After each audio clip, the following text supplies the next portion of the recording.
আসসালামু আলাইকুম। দূর দূরান্ত থেকে যারা আমার ক্লাসটি দেখছেন সবাইকে স্বাগতম। আমি মোহাম্মদ ওয়াজিদুর রহমান, সহকারী শিক্ষক গাইবান্ধা সরকারি উচ্চ মাধ্যমিক বিদ্যালয়। আমাদের অনলাইন ক্লাস থেকে সবাইকে শুভেচ্ছা। আমাদের অনলাইন ক্লাসের ধারাবাহিকতায় আমি এর আগে অষ্টম শ্রেণীর গণিতের জ্যামিতির চতুর্ভুজের কিছু সমস্যা এবং উপপাদ্য তোমাদের সঙ্গে দেখিয়েছিলাম। এর ধারাবাহিকতায় আমি আজকে পিথাগোরাসের উপপাদ্য একটু প্রমাণ করার চেষ্টা করব। তোমরা বোর্ডের দিকে তাকাও। পিথাগোরাসের একটা বিখ্যাত উপপাদ্য, একটি সমকোণী ত্রিভুজের অতিভুজের উপরে অঙ্কিত বর্গক্ষেত্র অপর দুই বাহুর উপরে অঙ্কিত বর্গক্ষেত্রের সমষ্টির সমান। বন্ধুরা, একটা সমকোণী ত্রিভুজ এখানে দেওয়া আছে। দেখো, এই সমকোণী ত্রিভুজের তিনটে বাহু, একটা ভূমি, একটা লম্ব আর একটা অতিভুজ। তাহলে অতিভুজের উপরে অঙ্কিত বর্গ অপর দুই বাহুর উপরে অঙ্কিত বর্গের সমষ্টির সমান। তাহলে অতিভুজটা এখানে কি বন্ধুরা? বি। আর অপর দুই বাহু একটা হচ্ছে এ বি, একটা হলো বিসি। তাহলে অতিভুজের উপরে অঙ্কিত বর্গ অপর দুই বাহুর অঙ্কিত বর্গের সমষ্টির সমান। আমরা একটু দেখি বিশেষ নির্বাচন।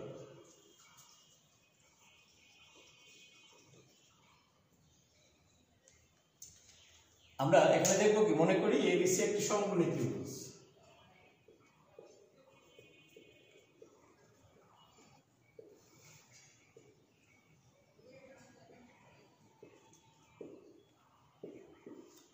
বন্ধুরা, সমকোণী ত্রিভুজের বি কোণ হচ্ছে 190, কোণ বি সমান 90 ডিগ্রি।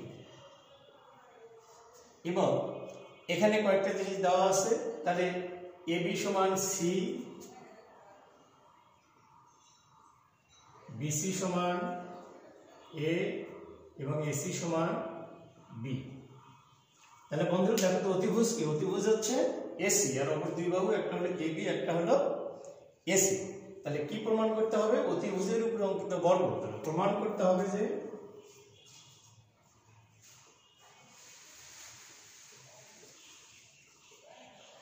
অতিভুজ কি? AB AC. তাহলে এসি স্কয়ার সমান AB square plus BC square. তাহলে আমরা এখানে দেখলাম যে দেখো, অতিভুজের উপরে অঙ্কিত বর্গ অপর দুই বাহুর উপরে অঙ্কিত বর্গের সমষ্টির সমান। অপর দুই বাহুর একটা হলো এবি, একটা হলো বিসি। তাহলে এসি স্কয়ার সমান AB square plus BC square. অর্থাৎ এখানে আমরা লিখতে পারি, এখানে কি লিখছো তো? এসি সমান কি? বি। তাহলে বি স্কয়ার সমান এবি সমান সি। তাহলে সি স্কয়ার প্লাস বিসি সমান এ। তাহলে আমাদের প্রমাণ করতে হবে বি স্কয়ার সমান C square plus A square. এখানে অঙ্কন আছে, দেখো।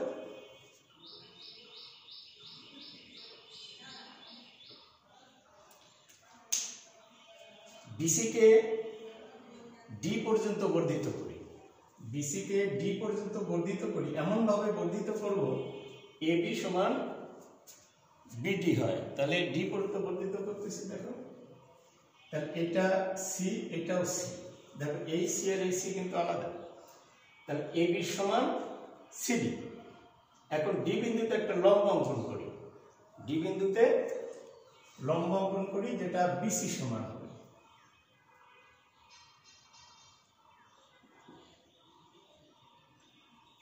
বন্ধুরা, ডিই, দেখো তো, ডিই হচ্ছে হলো এ। এখন এই এবং সি যোগ করি।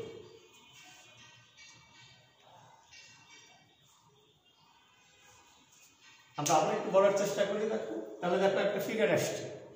তাহলে বিসি কে ডি পর্যন্ত বর্ধিত করবো কার সমান করে? এই এ বি সমান করে। আবার ডি বিন্দুতে একটু লম্ব অঙ্কন করবো কার সমান করে? এর সমান করে, মানে বিসির সমান করে। এখন এই এবং সি যোগ করবো। তাহলে অঙ্কন হলো।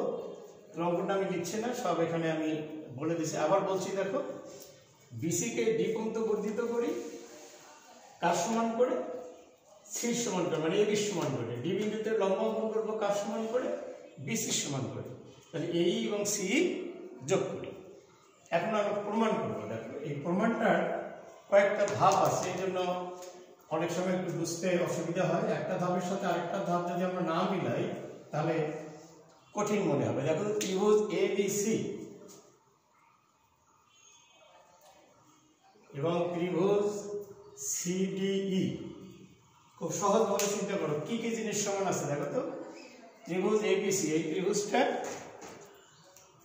এবিসি আর সিডিই, দেখো তো এবি সমান কি সিডি, এবি সমান সিডি সমান সি।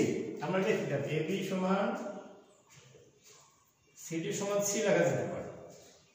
আবার দেখো তো বন্ধুরা বিসি সমান কি, বিসি সমান ডি, বিসি সমান ডি সমান হচ্ছে এ। তাহলে আমরা দুটো বাহু সমান পেলাম এবং দুটো বাহুর অন্তর্ভুক্ত কোণ সমান। দেখো তো এখানে লম্ব অঙ্কন করা হয়েছে, তাহলে এটা কি সমকোণ? তাহলে অন্তর্ভুক্ত এ বি সি কোণ সমান অন্তর্ভুক্ত সি ডি ই কোণ।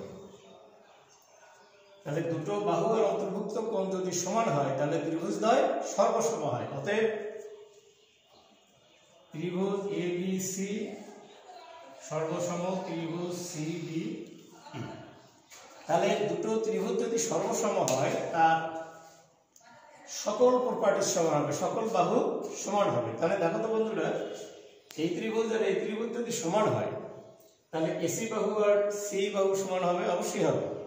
অতএব আমরা লিখতে পারি এসি সমান সি।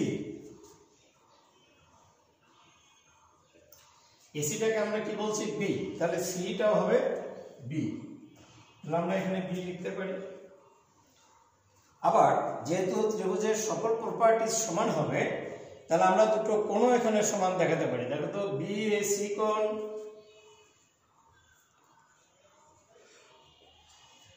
বি এ সি কোণ সমান ই সি ডি, আমি ই সি ডি কোণ পাবো। দেখো ই সি ডি কোণ।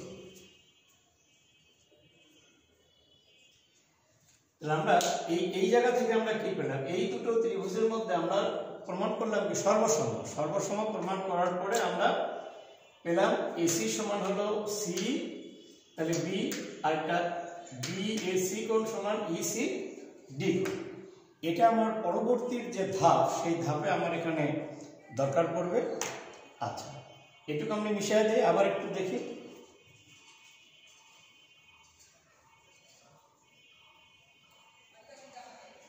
বন্ধুরা তোমাদের বইয়ে একটা এর আগের ক্লাসে আমি পড়েছিলাম যে ট্রাপিজিয়াম কাকে বলে।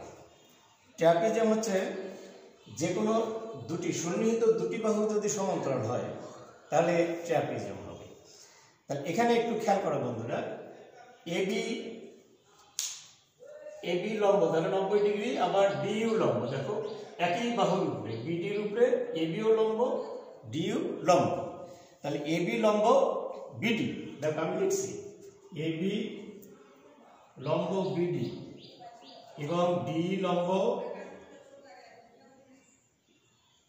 দেখো দুইটাই যদি লম্ব হয় তাহলে কি হবে, দেখো তাহলে এবি এবং ডি সমান্তরাল হবে। অতএব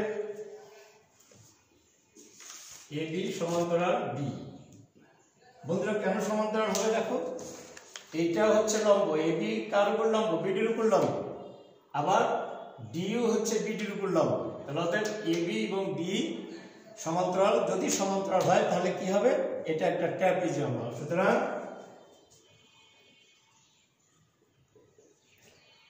এ বি ডি ই একটি ট্রাপিজিয়াম।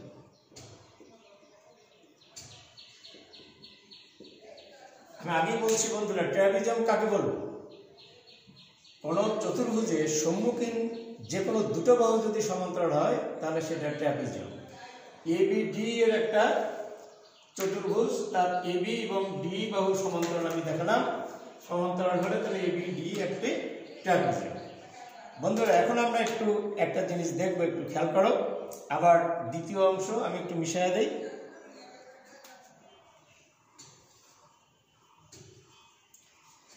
এখানে একটা জিনিস খেয়াল করো, দেখো তো 3 নম্বর স্টেপে আমরা যেটা দেখবো, দেখো এ সি বি যোগ বি এ সি, একটু খেয়াল করো এ সি বি যোগ বি এ সি, এটা আমি কেন লিখবো একটু খেয়াল করো। এসিবি যোগ বিএসি, এসিবি কোণ এসিবি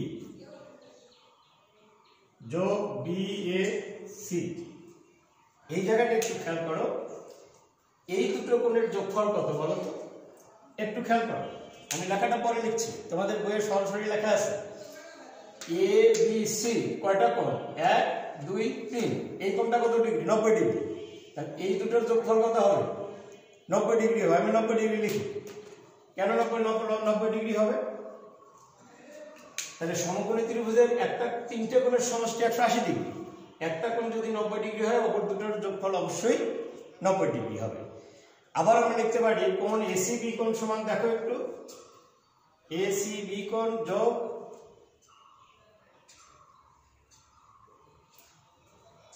ইসিডি কোণ।